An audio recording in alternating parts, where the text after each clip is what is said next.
Today we will be reviewing a science fiction book that will give you guys the opportunity to open the ears of those who might be deaf to the gospel. This is a book who might not have been necessarily intended for apologetics, but I think will definitely equip you guys very well for it.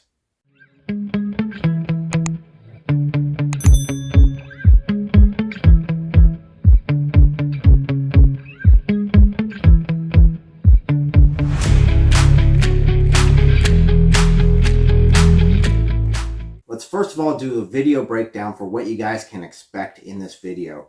We will be giving a short introduction. My colleague here will be taking care of that. We will then go into a rating system to show you guys what you can really expect from this. We will then talk about how you can win this book, what you can expect, how you can enter, and what that giveaway will look like. And then we will do our deep dive into it. So, and that will be rife with spoilers. So, we'll give you plenty of warning before we get to that point. So without further ado, let me introduce you to my fellow colleague as we are doing these video series together. He's a Christian author. His book is coming out very soon, which I am very excited for. It's been a long time coming. Daryl, do you want to say any words about yourself? I write mostly about science fiction, historical science fiction. You say, well, how can you have historical science fiction? One's in the past, one's in the future. But what happens when time travelers lose their tools? So that's part of it. And the other is there's speculative fiction that's in short stories, and several of those are already out. And so novels that I'm working on are all involved with what happens when time travelers lose their tools. The first one's in Spain, and then we end up in Africa, and so on. There's a series of all these coming together. Fantastic. So, what about this book that we're talking about today? Yeah. So we have C.S. Lewis's Out of the Silent Planet, and do that without any reflection on there. This is a 40,000 word novel written in the style of the early H.G. Wells science fiction-like dialogue. It was the first book in a trilogy about Elwin Ransom. And the other books are Perelandra and That Hideous Strength. It's important to note the occasion for why C.S. Lewis was writing this novel. First, it was a challenge that he had done with his friend J.R.R. Tolkien. They were in the same writing group together, and they've been friends for years, and there's a really cool story behind those two. Neither of them liked the state of contemporary fiction at the time. And so C.S. Lewis once said, "Tollers, there's too little of what we really like in stories. I'm afraid we shall have to write some of our own." So they agreed that C.S. Lewis would write a science fiction story, a little bit out of his genre, and Tolkien would write something about time travel. And so C.S. Lewis published his first story in the Space Trilogy in 1938. And that's this book here, Out of the Silent Planet. Well, J.R.R. Tolkien never really published his time-traveling story, but his son, Christopher, did under the title The Lost Road.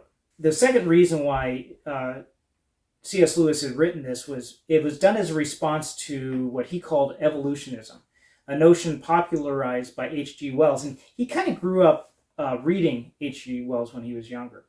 But what H.G. Wells said in this philosophy of evolutionism was that humans need to take control of the evolutionary process. To reach divinity, soaring from planet to planet and just from star to star.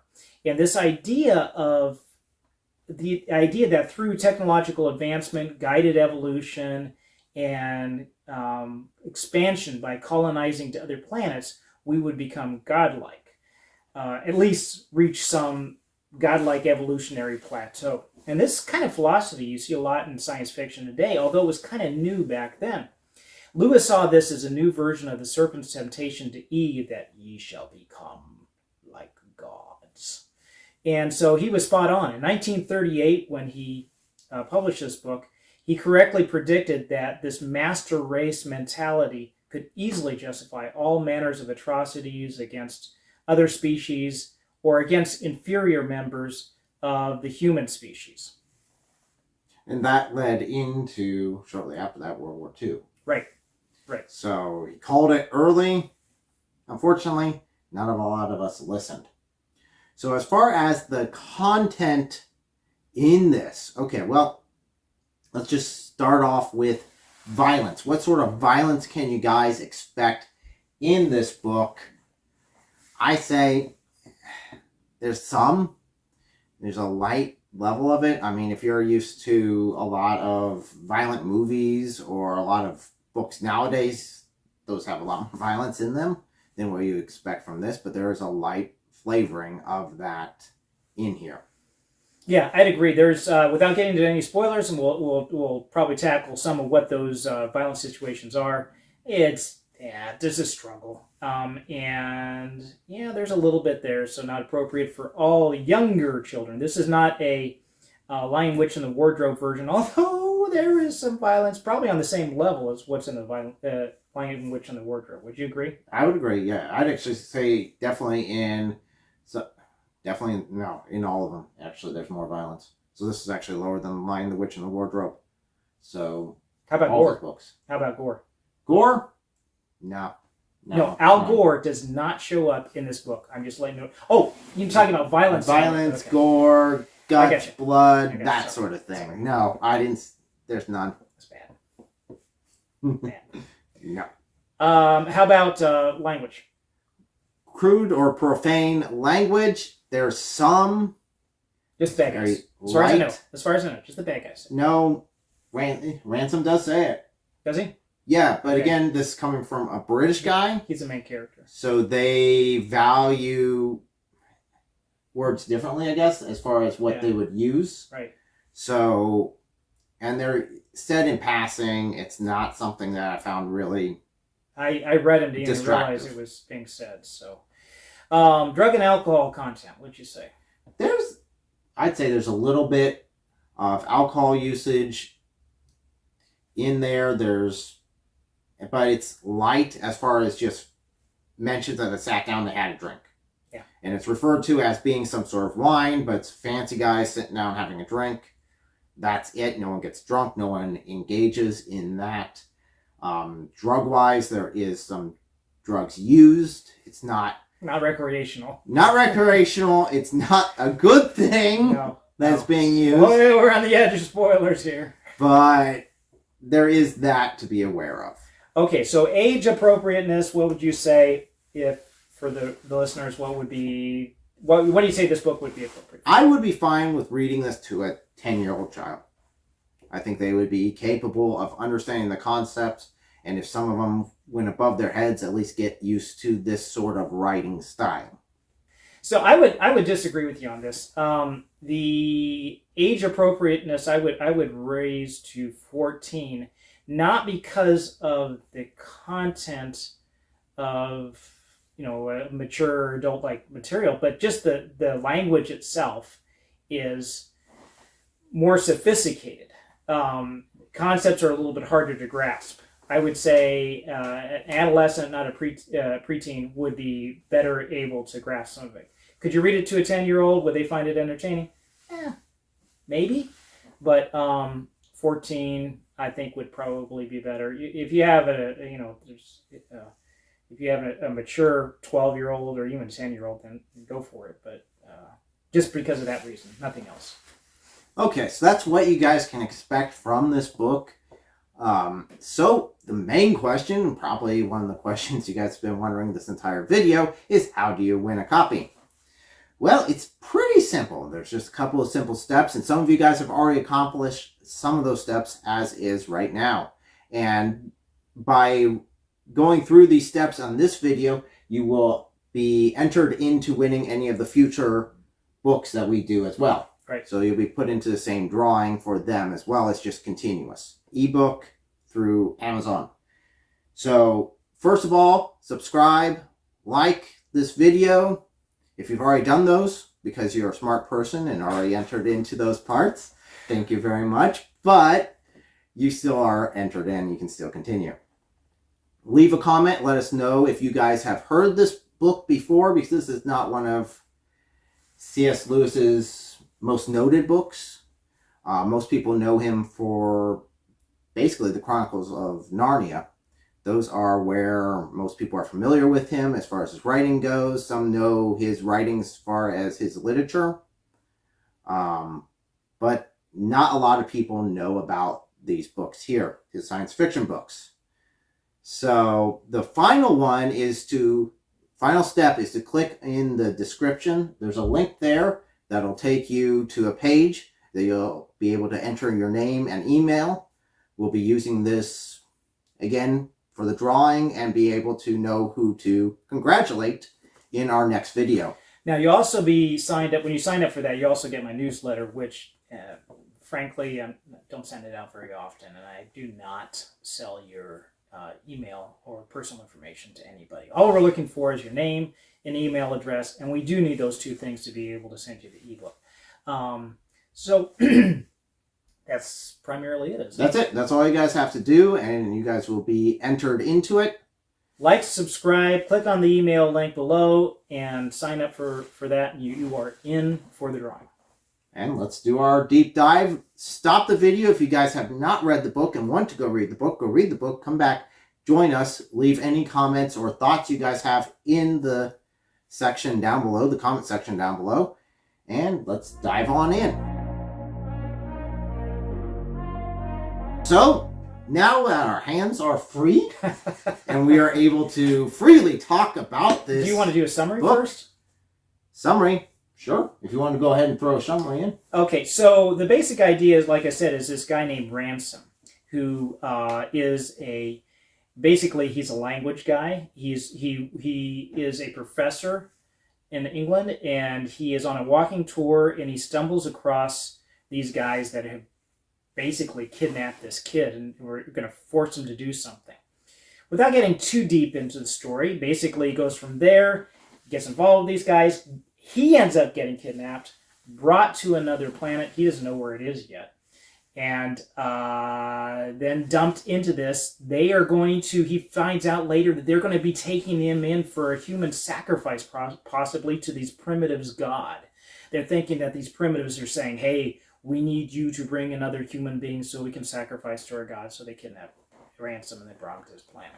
Well, real quick here. Yes, their view on these natives, as you guys know, because you guys have read the books now, and you guys are now all familiar. First of all, his conversation at the beginning with two fellow professors after just meeting them is like, please abduct me. I have no one here. The entire time I'm reading this book, I'm like, stop. Yeah. No.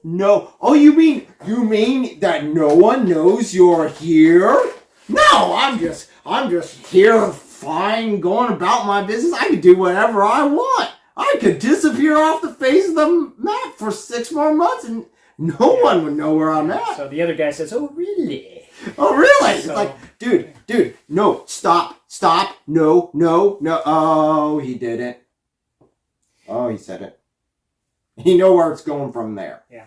So I don't know how deep we want to get into this, though, and talk about the actual plot of the story.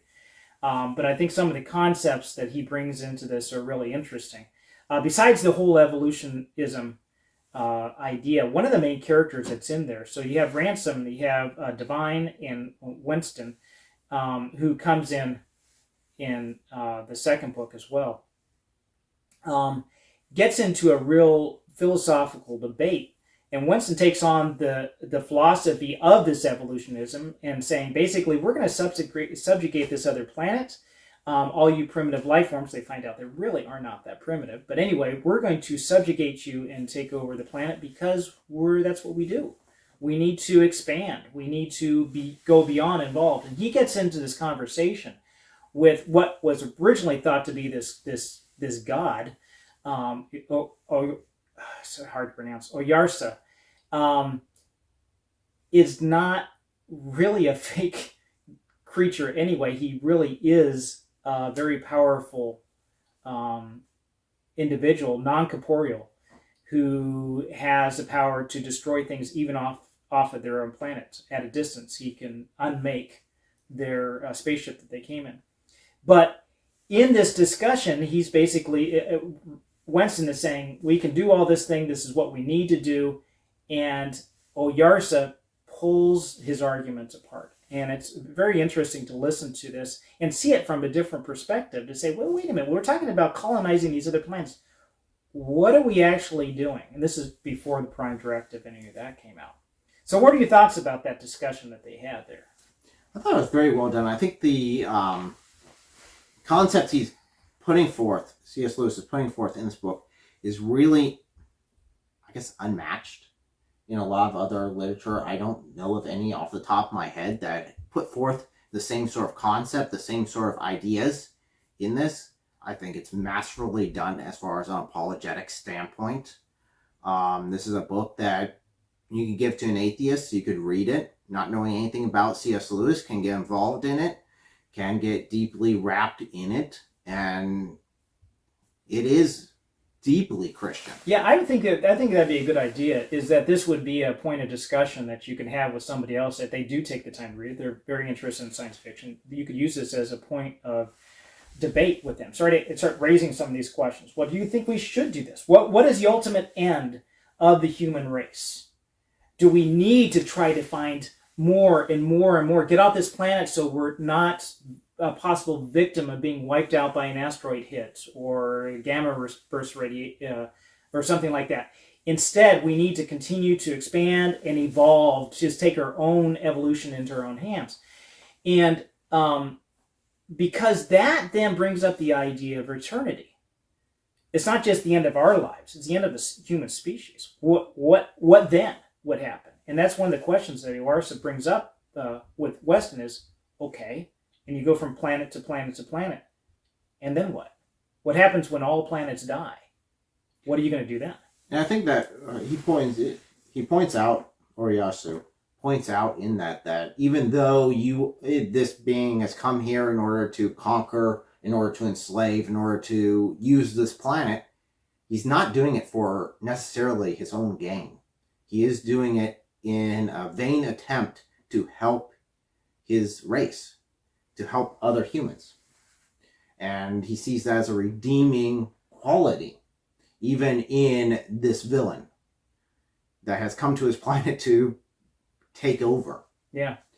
So another interesting concept in there too was the idea of Oyarsa and the other angelic-like creatures that were there. So Oyarsa is like an archangel above, and the planet is Mars, above Mars, and each planet in the solar system has their own Oyarsa. And the Earth is named, Mars is named Malacandra, Earth is named Thulcandra, I believe, and then Paralandra is Venus, and there's names for the others as well. But Earth is unique because its Oyarsa had rebelled against God and brought the whole Earth under subjugation. They're basically, Earth is under siege. And so these other angelic-like entities did not know what was going on under Earth because it's the silent planet, and hence the name, that's where that comes from. So it was a really cool concept, although I found it difficult to struggle to say, well, are they angels or are they not angels? And he addresses that a little bit in his postscript at the end of the book. What were your thoughts about that whole concept that was going on there? Well, I thought, again, it's very interesting. This is unlike any other science fiction because it takes it from a very, very Christian aspect. As far as if they were angels or not, that's something, again, the book doesn't directly address in this one. Later on, he does clear that up. Well, he does say it in the postscript. He does say it in the postscript. I was saying directly in the text. Gotcha. In the text of the book. Right. That is addressed in later books. Again, this is a good opportunity to open the door with anyone who's a fan of science fiction, who's questioning God, who's questioning the world and the universe. Definitely if they are evolutionists who are holding tight to, we've got to expand. And I don't know how many sci-fi stories or books or movies we've seen where an asteroid's coming to destroy the planet, we all have to get off, or we have to make sure that we have colonies out there somewhere in order to make sure we survive. Yeah. It's a very easy topic to get into and open the door for apologetics. Yeah, and I would say even it's not so necessarily a question about whether somebody believes in evolution or not. That's not really what the question is. The question is, what are you going to do with it after that? I mean, say, okay, so evolved, then what?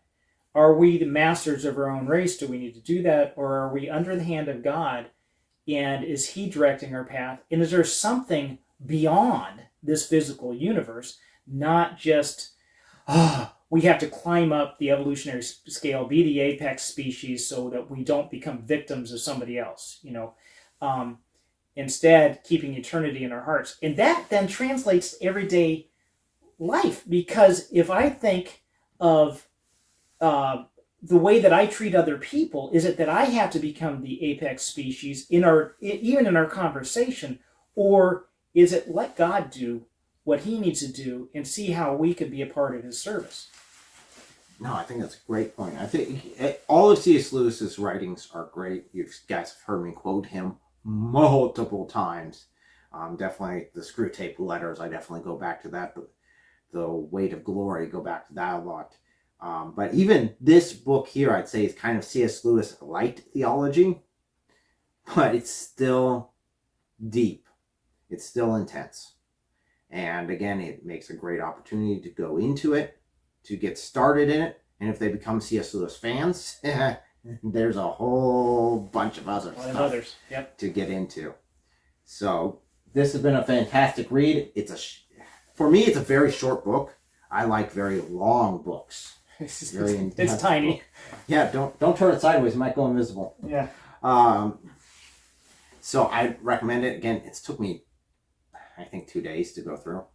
It is on Audible too. It's free on Audible? It's free on Audible. So if you don't want to read, you don't like reading, it is free on Audible. We are still giving away that. Yeah. Don't go to Audible and not sign up. Sign up anyway. Okay, in order to use it free on Audible, I'm just kidding. You don't have to do that. No, you don't have to. If you've got an Audible account, it's already free, and so is Paralandra. So if you want to, our next book we'll be covering is Paralandra, which is the second book in this series. I like that even better. So if you guys want to get the jump on our next video, go ahead and read that, so you guys are, at least listen to it or read it, so that you guys are ready for doing the deep dive with us live right now. We will be doing these sort of videos on the first Sunday of every month. I'm moving the live streams I had scheduled over to later times and making room for this. I've got many requests from many people about different books to read, what are suggested topics, primarily again around apologetics. This again I find to be a critical piece in it. Sometimes you just need the light stuff to open the doors of someone whose ears are absolutely shut. They might not want to hear anything about Christianity, but you start talking about science fiction and spaceships, aliens, and Star Wars. Okay, well, that's their jam. They're ready for it. They want to start talking and jumping on that. Well, there you go. You now have an opportunity to invite them to join you in this book, and maybe just to invite them to read it and then discuss it with you, what they thought about the concepts, and then introduce them to the second book. And then just keep that dialogue open. Keep that conversation open with them. And I think you'll find that the Holy Spirit is going to open up some huge doors in people who are really deaf to the gospel in the traditional way of going about it. So I'd say that that's really the intent of the series, is how to use these common popular books. We'll be going over, again, some that are Christian, some that are not Christian. We'll look at fantasy, at science fiction. We will look at some theological books, some educational books. All of these are geared with the intent of how to open up the ears of someone who would be normally deaf to the gospel. So thank you guys so much for joining us. We greatly appreciate you guys. Is there anything you want to say in our ending conclusion here? Just real quick, Jesus did the same thing. He didn't write science fiction, but he did speak in parables, and this was a way to get around people's closed concept. I don't want to hear anything about religion. I don't want to hear anything about this.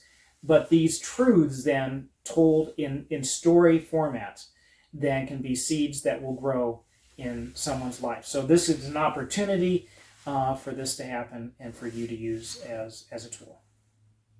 So thank you guys so much for joining us. Make sure that you like, comment, subscribe, and check out that. Sign up for that newsletter so that you guys can be entered in to win an e-version of this book. And we'll mention who won that in the next video. So until then, would you like to end us in prayer? Sure. Lord, help us to always be ready to give a response to somebody who asks about the hope that's in us. And Lord, help us to be sensitive to your Holy Spirit, to know what words to say that will impact them uniquely in just the right way. Thank you for your grace and your guidance. In Jesus' name, amen.